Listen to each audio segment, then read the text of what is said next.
This is CBC Nova Scotia News. Tonight, House wraps. The fall session of the legislature comes to an end after just 10 days.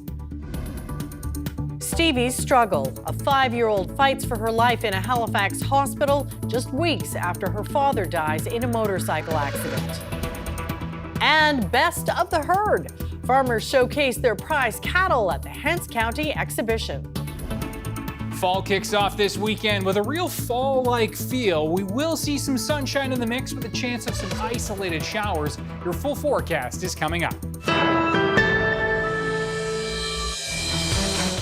Good evening. MLAs wrapped up the fall session at Province House today after just 10 days in the legislature.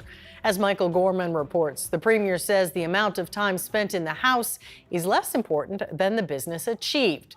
But opposition leaders say using that standard does not reflect well on the Progressive Conservatives. If you take away the few days in the summer of 2022 that Tim Houston recalled the legislature to block a pay raise for MLAs, this was the shortest session of his time in government. The Tories passed 6 government bills this session. They include an omnibus bill that, among other things, extends the provincial rent cap through 2027, and a bill that sets the table for offshore wind development regulations and changes the way that marine, plant, and shellfish aquaculture projects are approved. Houston says that when it comes to judging the performance of his government, he doesn't measure it by the amount of time MLAs spend at Province House. So we wanted to come in and get that legislation passed, and it's been effective and it's been maybe efficient. But I don't look at the length of time. I just look at what we're trying to accomplish. But opposition leaders say Houston and his government don't have much to show for the session, even by their own metrics.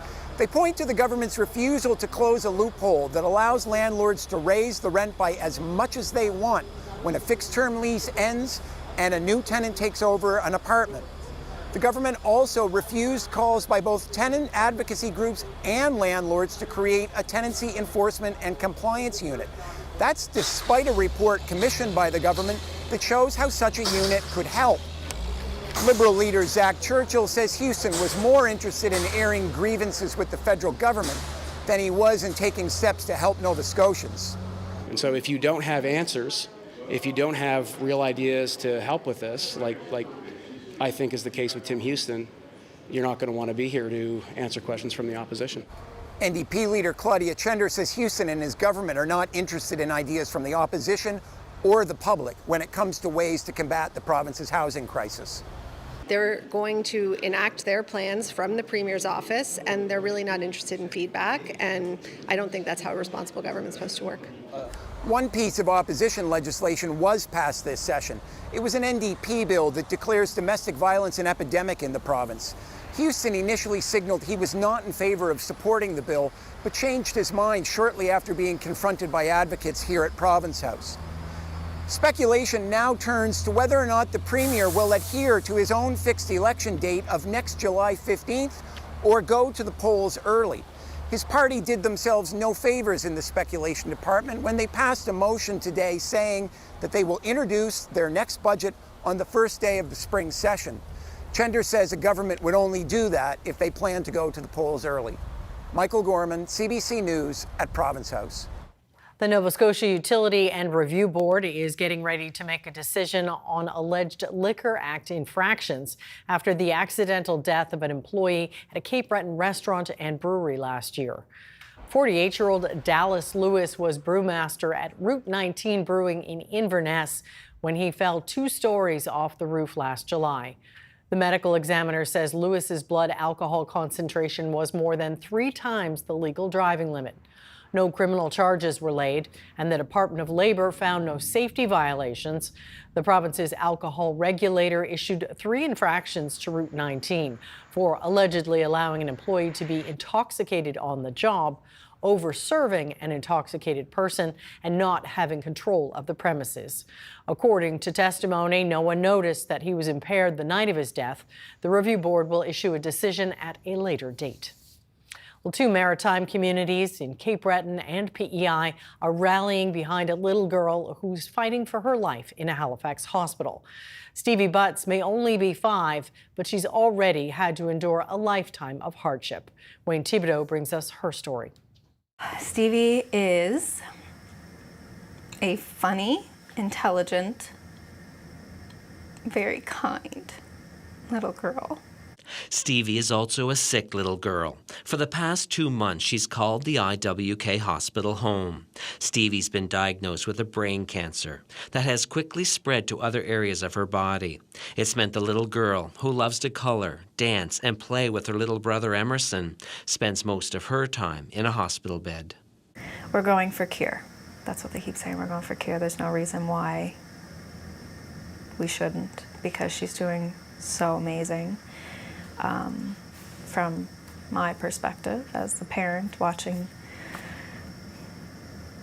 her in so much pain, and then getting the treatments and watching it, just her get better and laugh and smile is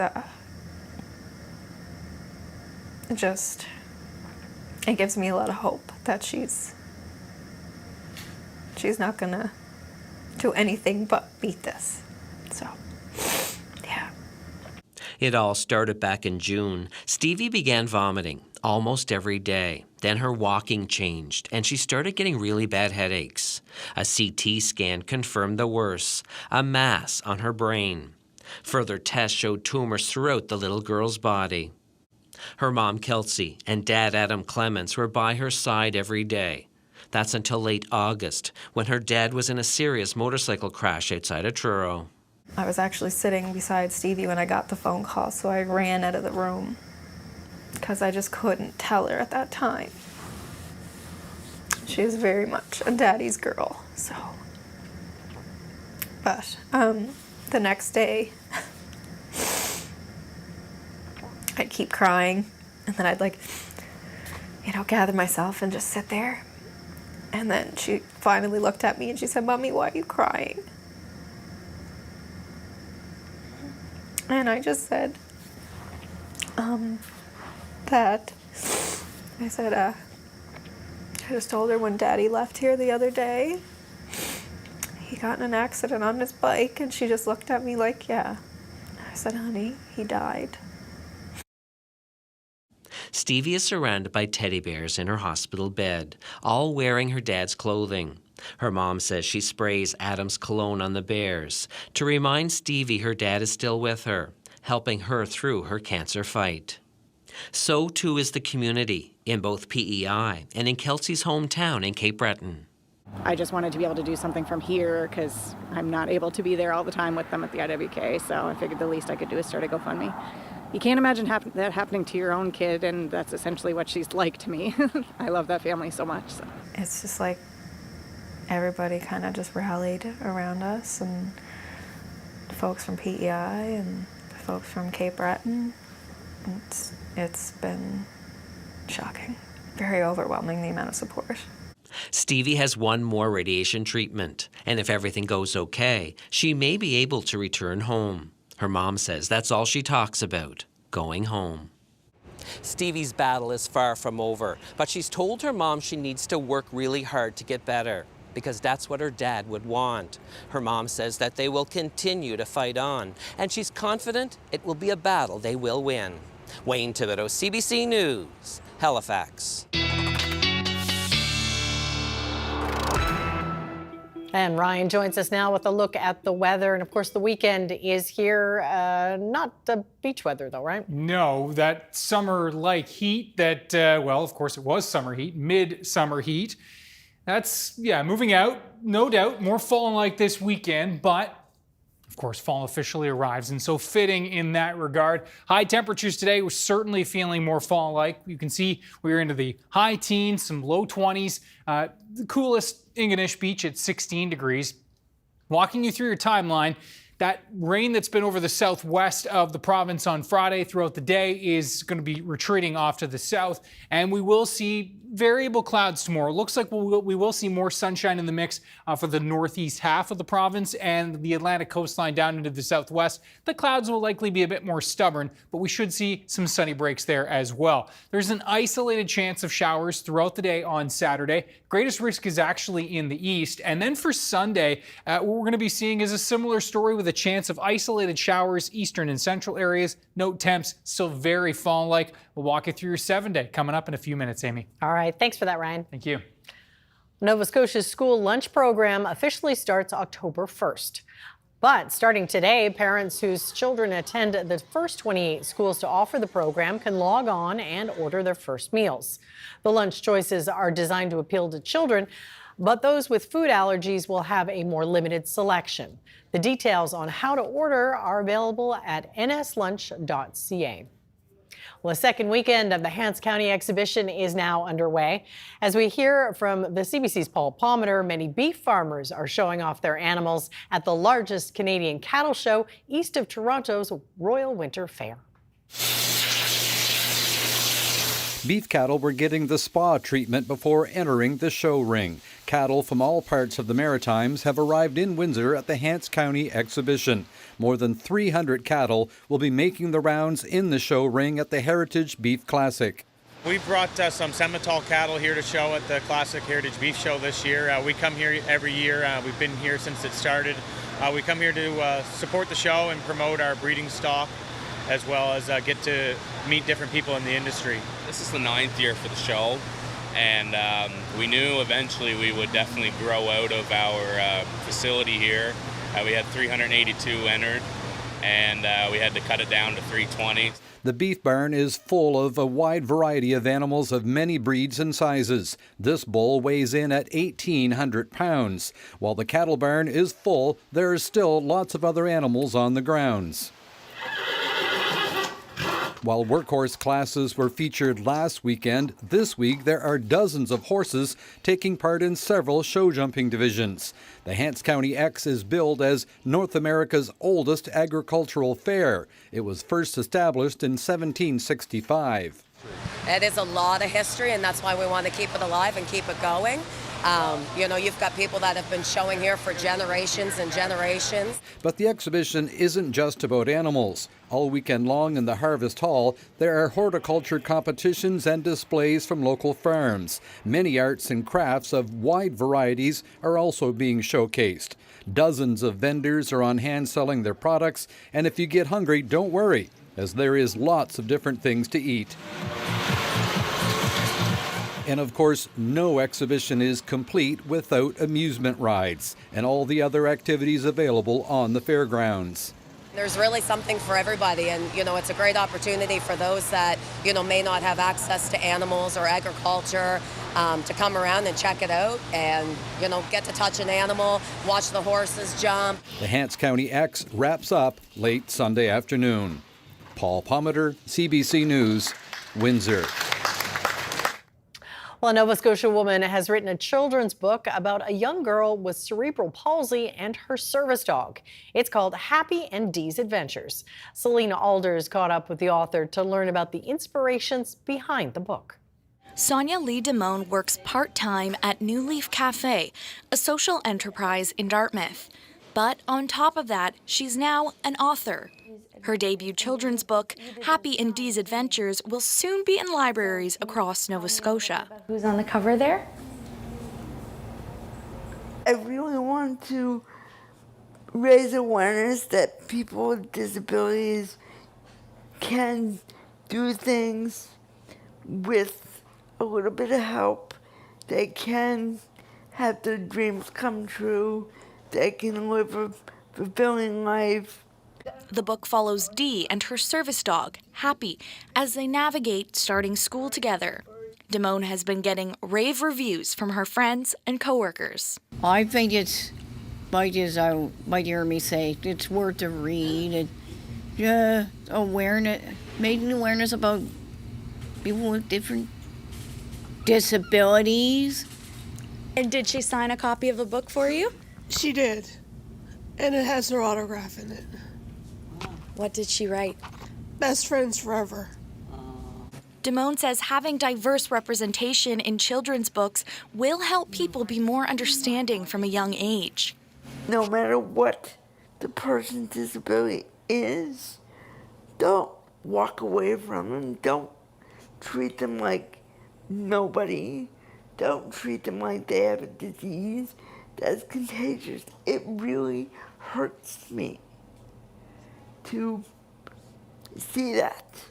So I'm hoping this children's book will help people understand that. Damone already has ideas for her next book, and she hopes to one day write a full series. But in the meantime, she can't wait to see Happy Indy's adventures on the shelves. Selena Alders, CBC News, Dartmouth.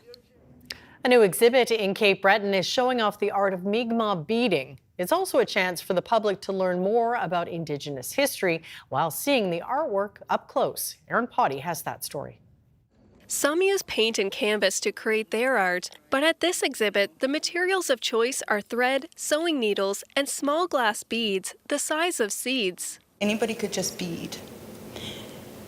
But if you're looking at ancient, kind of really centuries-old beadwork, and you're getting the teachings of the designs and bringing them back into your own work, I think that's really something that we should all be proud of as artists and beaders. Marcia learned to bead from her aunt. She's pushed her artwork over the last decade to include portraits of people, including her own godfather, Donald Marshall Jr. I think a lot of people would really love that if they could give me a picture and I could bead their grandmother or bead their grandfather or bead celebrities. Marshall and 2 other artists are now featured in Ginema Soltanage, or Let's Learn Together, an exhibit at Cape Breton University's Art Gallery. Some of the work goes beyond beads, relying on materials such as wood, fur, sweetgrass, and porcupine quills. Rosalie Doucette McNeil often uses Mi'kmaq symbols and language in her beadwork. She says art is one way to teach people about Mi'kmaq culture. When I'm wearing them, people can ask, what does that mean? And it starts the conversation of our language, and it continues on our language. Just like the piece Jixadoon, listen to us. Listen to us, listen to the language, and listen to what we say, right? A curator of the exhibit says beadwork is often overlooked in the art world. Bead in itself slowly died out because the knowledge of it wasn't being passed on. And so we've seen a resurgence around 10 years ago where beading has picked up, and now even the younger generations are beading. Both Marshall and Doucette McNeil say they're proud to keep the Mi'kmaq beading tradition alive. Erin Potty, CBC News, Sydney.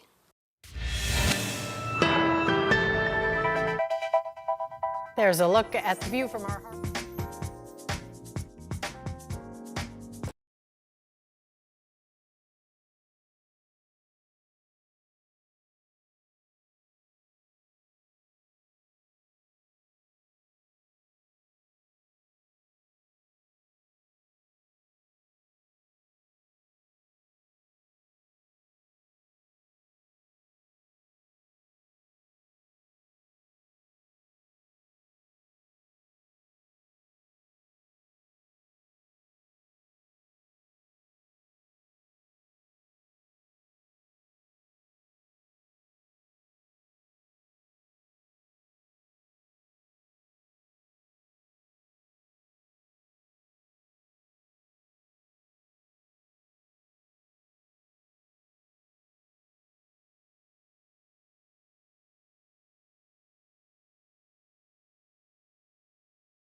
So a little bit left of summer, but it doesn't feel like it. Yeah, no question.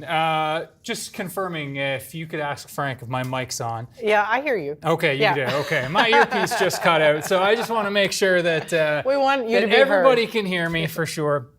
The beauty of live television, because I've got a lot of important information to relay, a lot to right? say, right? Yes.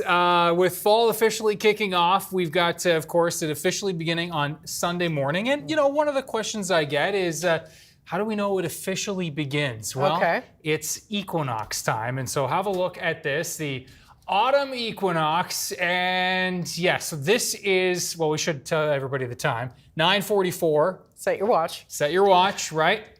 And miraculously you'll go out and you'll say, oh yeah, it just feels like fall now. But this is what I was referring to is now the sun's rays are directly over the equator. And of course, equinox, Latin for equal nights. So yeah, right over the equator, 12 hours a day, 12 hours a night. And of course, our days are... You notice that when you leave at night. Oh, you totally notice, yeah. Especially with our shift here, leaving around 7 o'clock. We're really noticing it now. So yes, you can have a live look right now and you can see, it's starting to get pretty dark even at this time now. You're certainly noticing that drop in the sun angle in the sky and those evenings creeping up on us a little quicker and a little quicker. Now, as we look at the temperatures, we've got 17 degrees in Halifax, 18 at Parsboro, 19 in through the valley, 14 in through Sydney. And yeah, we are going to be, we can see 17 at Shetticamp. So we can see the winds from the northeast and yeah, they've been a little on the breezy side today, 15 to 20 kilometers per hour rather. And this is going to be the story as we work our way into tomorrow as well with yeah, you can see the winds sustain near 30 at times with some gusts in the 30, 40 kilometer per hour range. Back across Cape Breton as well, those gusts towards 30. And note today the big difference, right? The drier air has come in with that northeast wind. Those dew point values are in the high single digits, low double digits, mid-teens down towards the south and west. Now, yeah, looking across and you can see with our weather systems and as we back things out, there's the satellite and radar picture. Note that rain that's been kind of edging into the southwest of Nova Scotia. That is thanks to the low, which is, yeah, just parked off to our south. And you can see the clear skies off to the north. That's thanks to an area of high pressure, which is going to be really anchored there throughout the weekend. And looking at the big picture here, you can see the heat is on across the central parts of the U.S. and into the Great Lakes. 17 degrees in through the Halifax area. Right now, as we said, just 7 in Calgary. Note 17 degrees in Vancouver. So for tonight, we're going to be seeing temperatures in the low double digits for the most part, a little milder down towards the south and west. Yarmouth near 15 degrees. Those northeast winds 20, 30 to 40 kilometer per hour gusts. And as we look into the Friday night forecast, you can see that cloud cover remains a little stubborn in through the south and west. That rain drying up here in through the south and west, though that's been kind of frequent throughout the day. The setup tomorrow with that northeast flow is a couple of very isolated spots of showers. Far from a washout here. We will be looking at those very isolated showers to continue even into the evening for tomorrow. So just a heads up on that. Temperatures kind of high teens, near 20. Similar story for central parts of the province and back into the west. We are going to be seeing, again, those temperatures right around the high teens, low 20s. Similar story for Sunday, though a little bit cooler, especially across Cape Breton. That northeast flow will be delivering even slightly cooler air. And again, isolated shower chances. Greatest chance is going to be central and east, but they're going to be spotty here and there. Nothing to be too concerned about. If you've got some outdoor plans, just make sure you've got a light rain jacket, and that high is going to dominate right into next week. As you can see, Monday, Tuesday, looking very nice. We need the rain, Amy. That we're going to have to wait really for anything substantial, perhaps until late next week, and even that's looking kind of iffy at this point. All right, something to keep an eye on for sure. Thank you. Thanks, Ryan. Thank you. A Halifax woman is mentoring entrepreneurs to take risks and carve their own way. Tia Upshaw is the founder of Black Women in Excellence and part of the CBC Black Changemaker series. We met up with her at this year's Apple Blossom Festival to learn about the difference she's making there and beyond. I'll do 2 of these for sure.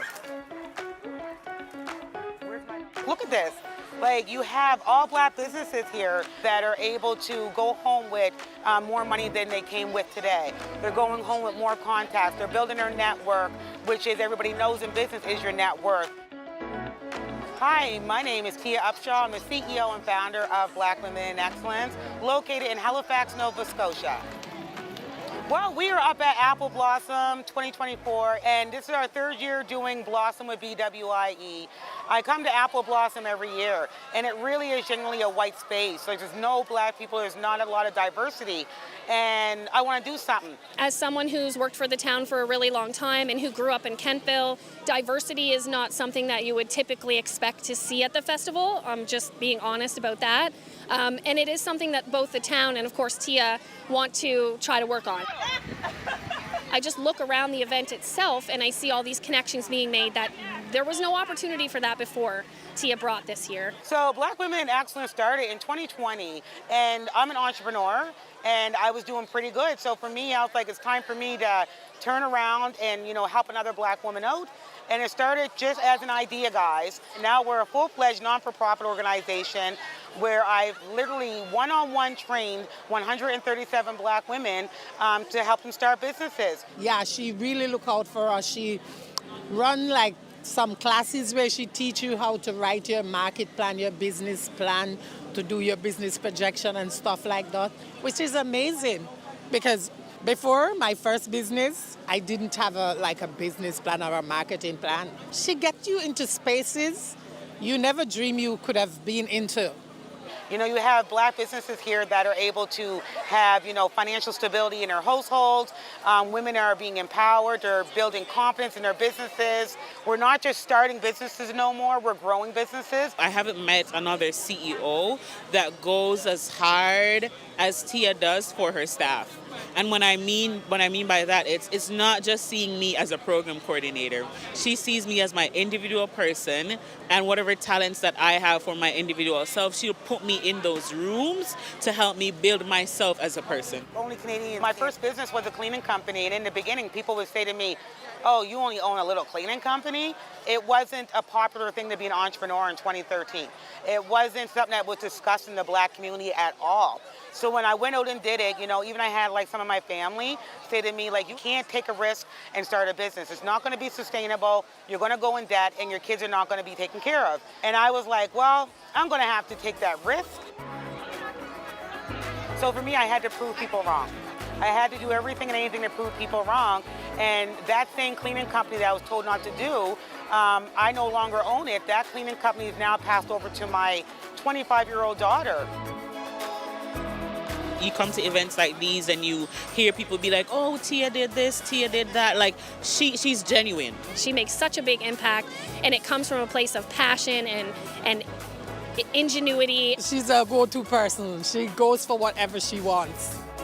I'll ask, why is this going on when it should be this? If you say you're intentional about diversity, where is it at? So I do get a little pushback, and I do even get some from my community sometimes saying, oh, you shouldn't do that, Tia, because they're not going to want to work with you. And if they don't want to work with you, they may not want to work with us because we're black businesses. And I'm like, well, you know what? I'm going to have to take that chance and take that risk because change has to happen. As I'm growing into who I am today, I'm finding myself in more situations, guys, of being disliked, and I have to be okay with it because the most disliked people in history are the ones who are making history.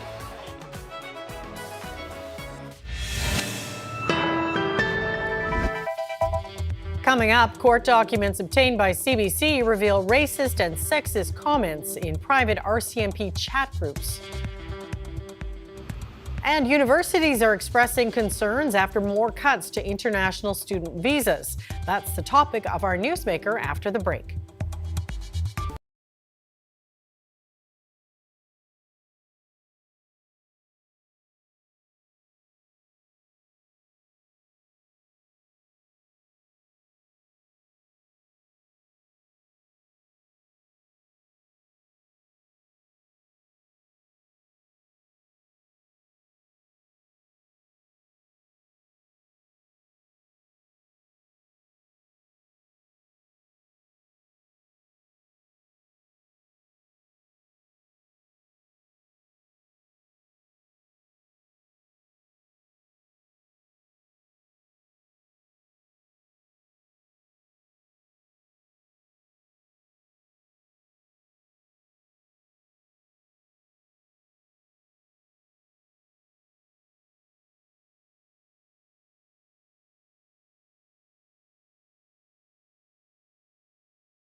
Welcome back. Canada's academic community is expressing concern after Ottawa announced more cuts to international student permits.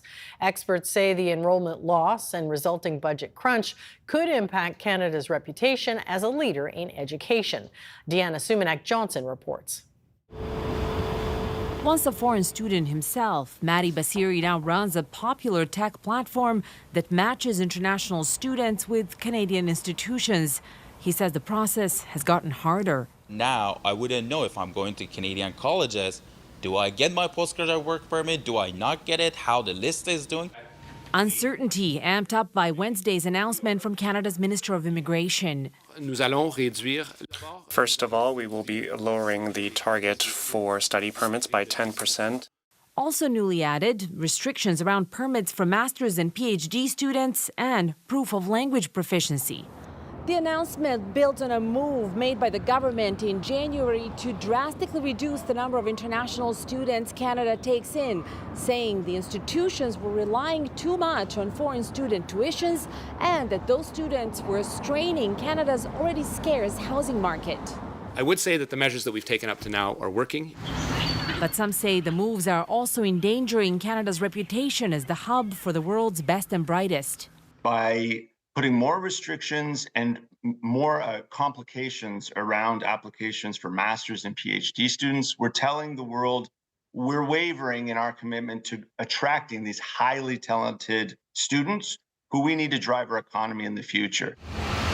New changes also affect Canada's colleges, where postgraduate work permits will now only be possible for students in programs linked to high-demand labor markets. We're very concerned about this change at a time when our country more than ever needs the makers, the builders, the growers. While institutions are asking where the shortfall in their funding will come from, Madi Basiri says he hopes there won't be more reductions and that new international students hoping to come to Canada can enjoy what he did, stability. Deanna Sumanak-Johnson, CBC News, Toronto. For more on this, we're joined by Robert Summerby Murray, President and Vice Chancellor of St. Mary's University in Halifax. So the immigration minister said this week the changes will yield approximately 300,000 fewer study permits over the next 3 years. What will that mean for universities in this region? So for our universities in Atlantic Canada, it's clear that this further reduction on study permits and the application of these similar processes to graduate students will reduce the highly qualified personnel that our universities and colleges are producing for our region. So we see significant labor force disruption as a result of that, and also a reduction in international tuition revenues for our universities, which will have a continued negative effect on our ability to provide those services, those programs that Atlantic Canadians are seeking. Well, how big a financial hit are you expecting as a result of this latest announcement? So the announcements and policy changes over the last several months have resulted in losses in our region in the tens of millions of dollars range to our universities' operating budgets across Atlantic Canada. And so we are 10% further change on that. I don't have an exact number for you because each individual university is working on that at the present time to see what that financial impact will be. But it is significant. It has involved program change and personnel layoff in some universities.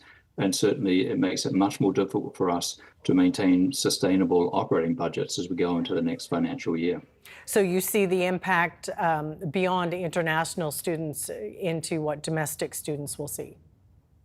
Absolutely. Many of our universities and colleges rely on the diversity of our populations. We rely on the fact that domestic students and international students together bring hybridity to the learning environment. They bring innovation, they bring talent, and all of us together are part of building out labor force that is highly skilled for Atlantic Canada. So we see negative impacts as a result of this most recent set of policy changes. Now, Ottawa says the labor market in some areas is constricting and they owe it to Canadians to make adjustments. And of course, experts have warned about the pressure strong population growth is putting on an already strained housing market. Isn't that fair for government to make adjustments? Governments obviously need to look at the broader policy framework as well. I think it's unfair for governments to pin some of the challenges in the housing market or in other labor force areas and to pin that on the backs of international students or on the back of our learning institutions, which are working in tandem with business and industry to provide those services, those skills that actually feed into ensuring that we do have a well-developed housing market, that we do have well-developed industries with talent to provide the jobs that all of us need as we build our economies, and to ensure that our economies are actually reflective of what is happening in a global marketplace. Were universities caught off guard by this latest change? We were aware of further changes. The federal government had signaled that there would be development of some other policy areas around the introduction of what is called a respected institutions framework, which would include some of the parameters. However, these latest changes this week, coming in the week that they did, very close right at the beginning of term for most of us, took us a little off guard in terms of the timing of the announcement. I will say, however, there are positive elements of this in terms of us seeking and having clarity for our recruitment in 2025. And we mustn't forget as well that there are some positive elements in terms of access to postgraduate work permits and the like. So this is not entirely a negative announcement, we should be clear on, but the timing of it has caught us a little by surprise, but we are pleased there is clarity, absolutely. But the challenges are still before us as we go ahead. And I would note that the biggest challenge is the damage that has been done to Canada's reputation internationally, a reputation that has been built over the last several years about being a welcoming place, an opportunity for learners to come to this country and to bring their skills and ideas and innovation to us for the future. All right. Well, thank you very much for your time today. We do appreciate it. Thank you very much. Coming up, decades of alleged abuse. Former employees of Mohammed Al Fayed, including several Canadian women, accused the late Harrods owner of sexual assault.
Welcome back. Security on Parliament Hill has been stepped up after a confrontation between protesters and NDP leader Jagmeet Singh.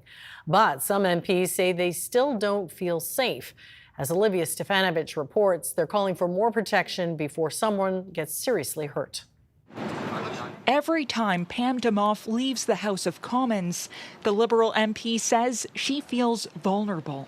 I honestly worry that we're going to wait until someone is physically attacked or injured before something happens. Tension between MPs and protesters hit a boiling point this week during the return of Parliament. Would you vote a non-confidence tonight if it came up? Corrupted bastard. Want to say something? NDP leader Jagmeet Singh confronted two men after being followed and taunted. Was it you? No. You sure? If it was me, I'd admit it, buddy. Was it you or not? If it was me, I'd admit it. What'd you say then? The Parliamentary Protective Service says it's responding, pushing demonstrators back, adding more officers, escorting MPs to and from the House of Commons, making sure anyone who doesn't work in Parliament slips through. Well, I don't think it's been adequate at all. People have a right to protest, but they don't have the right to intimidate and harass. But MPs are still being targeted outside the secure vicinity. They're bullies. Demoff is now asking the Sergeant-at-Arms to create larger protection zones for MPs where demonstrators can access. I certainly lift up the right to protest, but all rights have limitation. An idea supported by many of her colleagues. There are times that, I really don't feel safe. Political violence is happening right here in Canada every day at every level of government, and that's why we've got to meet the challenges head on. But some protesters worry safe zones could cause backlash. When people don't have a voice, they get extreme, and they figure that they're going to do whatever it takes to get attention to their cause. For now, the Parliamentary Protective Service says it's monitoring threats and unfolding events, ready to intervene as required. Olivia Stefanovich, CBC News, Ottawa. The UN Security Council is meeting today on the escalating conflict between Israel and Hezbollah and mounting concern over a wider regional conflict. The risk of further expansion of this cycle of violence is extremely serious and poses a grave threat to the stability of Lebanon, Israel, and the whole region. The meeting is in response to this week's pager and walkie-talkie blasts in Lebanon targeting the militant group. Lebanese authorities say the 2 consecutive days of explosions killed at least 37 people and wounded more than 3,000. Israeli officials have not commented on whether it was behind the attacks. Well, CBC News has obtained documents detailing alleged incidents of racism and sexism in the RCMP ranks in British Columbia. 3 members of the force in Coquitlam are facing dismissal after a private online discussion group dating back to 2021. Jason Proctor has more. An internal investigation began in May 2021 when a member of the Coquitlam RCMP complained to his bosses about what he said was atrocious, racist, and horrible behavior that he saw happening between his colleagues in an online private chat group run through the encrypted messaging app Signal. Now, we've obtained a copy of the search warrant RCMP used to get evidence of the messages sent. It alleges that the officer who made the complaint said that the other members of this group had joked about tasering unarmed black people, that at one point an officer called a sexual assault investigation stupid, and that other members joked about the person who made the complaint, that they belittled Indigenous people, and that they also at certain points had made fun of domestic assault victims. The RCMP also, as part of this investigation, reviewed thousands of messages the men sent to each other through the RCMP's own internal messaging app. A review of that, according to this search warrant, found evidence that they used frequent homophobic and racist slurs. The three men at the heart of this investigation were supposed to be the subject of a code of conduct hearing beginning earlier this week. That has now been delayed until March. Those men are challenging the RCMP's right to hold on to this evidence, saying that their charter rights have been breached because of the way that this whole matter has been handled. The RCMP wouldn't comment on this issue while it's before the Code of Conduct Board. Jason Proctor, CBC News, Vancouver. Dozens of women have accused the late Mohammed Al-Fayed of sexual abuse. And today, their lawyers announced their plan to bring a civil case against Harrods, the luxury department store he once owned. Briar Stewart spoke to a Canadian woman who says she was a victim. It was just full of luxury and wonders and beauty, and it was a dream. It was a dream come true. That's how Amy described what it felt like walking into Harrods as a 21-year-old. She had just moved to London from Peterborough, Ontario for her first job. Not long after being hired to sell luxury handbags, she was recruited to work in Mohammed Al-Fayed's office. It was very, very well orchestrated. Amy spoke out to a group of Canadian journalists, but we aren't identifying her because she's one of dozens of women who've accused the now deceased billionaire of sexual abuse. How would you describe how his behavior changed around you? Well, he became very possessive. I remember feeling that it was just, you're mine now, you're mine now. She and other women have said that the former Harrods owner made them go through medical tests, including invasive gynecological screening. On an overnight business trip, she said, he came into her room.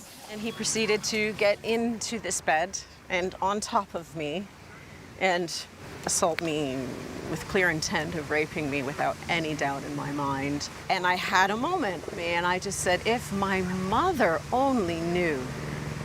And that stopped him. I own the shop and no one ever will be able to take it away from me. Only God. A BBC documentary unveiled what's being called a vast web of abuse that spanned a quarter of a century. Several women said Al-Fayed raped them. Some victims were just teenagers. Something was rotten at the core of Harrods. Gloria Allred has represented several victims, including those of Harvey Weinstein, Jeffrey Epstein, and R. Kelly. She's now part of the team on this civil case. She says Al-Fayed's abuse was enabled by those around him. I'm feeling very disillusioned. Amy says back then she was naive and thought what she endured at Harrods was just a hazard of the workplace. Only now does she realize just how many other women there were. Being together with the other women is empowering. Briar Stewart, CBC News, London. Canada's main stock index was essentially unchanged today, while the U.S. markets were mixed. Here's a look at how they did as we head to break.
Well, no matter how you slice it, the weekend is here. That's true.